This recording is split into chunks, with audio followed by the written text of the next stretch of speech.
start with you. Explain the beef that conservatives have with McConnell and Boehner. Explain it for the audience. It's not just conservatives, Chuck. I mean, it's all over the country. What I hear, the party is really united outside of Washington. They don't follow their own party platform. The things that were mainstay 10 years ago of balancing the budget and limited government and getting rid of cronyism is now called radical or far right by Republican leadership in Washington. Now, at Heritage, we're not Republican or Democrat, but we do want leadership in Washington to carry those basic common sense conservative ideas forward. And I know we, along with millions and millions of Americans, are just frustrated that this Republican Party has not stood up to President Obama for his whole term in office. Tom Cole, I hear this time and time again, that they don't understand why John Boehner doesn't fight harder. What do you say? Well, it's just nonsense. When he became Speaker, the budget deficit was $1.4 trillion a year.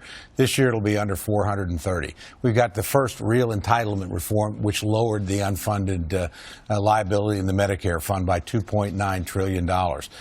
You know, he's passed more legislation, frankly, than any other speaker. He's not had a Republican Senate until the last few months. He still doesn't have a Republican president. What he's done, operating, frankly, as the one place where we had Republican control for multiple years, has been really exceptional. Well, Senator, respond to that. There's only so much John Boehner and Mitch McConnell can do without a Republican president. You say that that's just not true? Well, any cut in spending was a result of a conservative fight. We called it cut, cap, and balance. Neither the leadership in the House or the Senate was with us on that. But the conservatives from around the country basically forced them into considering some cuts which have taken effect and made some difference. But every issue becomes a fight. Every year we're fighting about just some reasonable reductions in the growth of spending and standing up to Obama, whether it's on controlling the internet or changing the national franchise. Well, what is a change in Speaker? What will it do?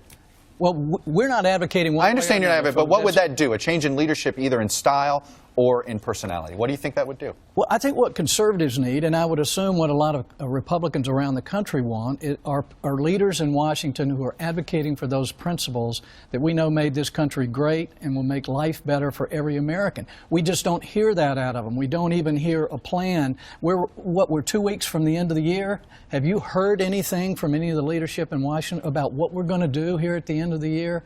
How can you build support for something if you won't lay out a plan and let people know that this is what we stand for and this is what we're going to fight for? Tom Cole, explain why you probably can't get a budget passed that's going to, quote, defund Planned Well, Parenthood. with all due respect to my friend, I mean, taking credit for what you didn't do is the wrong thing to do.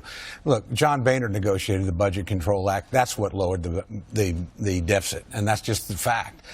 In terms of, you know, not Mitch McConnell said it's not going to happen. Well, until there's a Republican president. We've already passed legislation through the Appropriations Committee that defunds all Title X funding, including Planned Parenthood. So you just blame the Senate on this? No, I don't blame anybody fault? on this. No, I don't blame anybody. I blame the President of the United States.